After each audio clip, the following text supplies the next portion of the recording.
My whole life, I think self-love to me has just been the absence of self-hate. Like, honestly, I think I'm hot shit. I, like, think that I'm awesome because there's nothing about me that's really not awesome.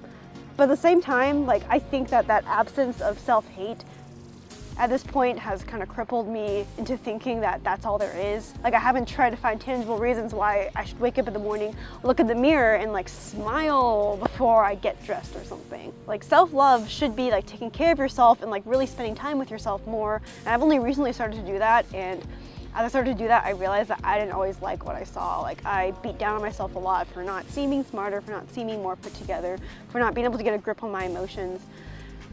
So I'm trying to figure out that self-love thing. I'm trying to figure out how to make the existence of self-love come into my life as opposed to just have the absence of self-hate. I think it means masturbation. But all right, self-love means, well, that's something that touches close to home, because like for anyone else to love you, I think you sort of have to love yourself first. And it sort of sucks, but that's just how it is. I don't really know what self-love truly means though, because I'm not sure if I found it for myself, but I'm sure it's like, you know, it's a combination of a lot of different things. You know, like feeling like you're worthwhile, it's feeling like you belong, like you matter, like the things you say affect the world. Part of that self-love is allowing myself the time to do nothing. Part of that self-love is putting out blocks of time in which I can. Sometimes self-love is taking a shower, because I rarely find time to do that because I'm disgusting. Part of self-love is like sitting in my bed, lighting a candle and like writing on my computer.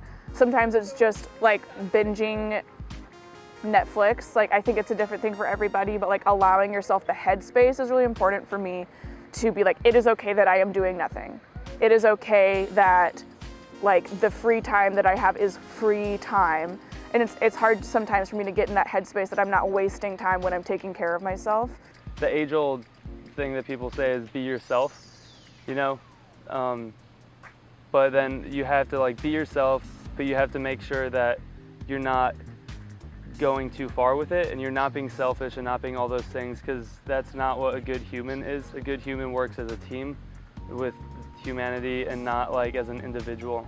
Our entire lives are learning how to draw lines.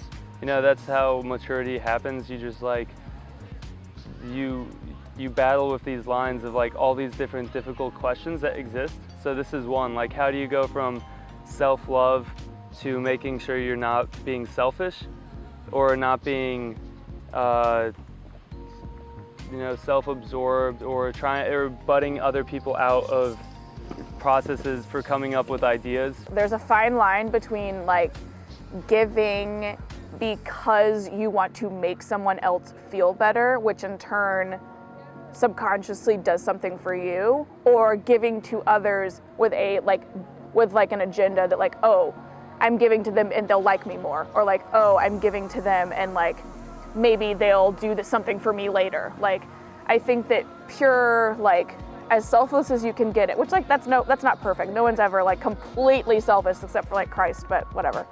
You should definitely try to work on yourself before you can love other people. Because I think that the common denominator when you're loving other people is you are a person too. And, you know, sometimes just trying to be, you know, loving of yourself is a lot of energy. And sometimes I think that if you're trying to save the world, save yourself first. I think that's a good mentality to have.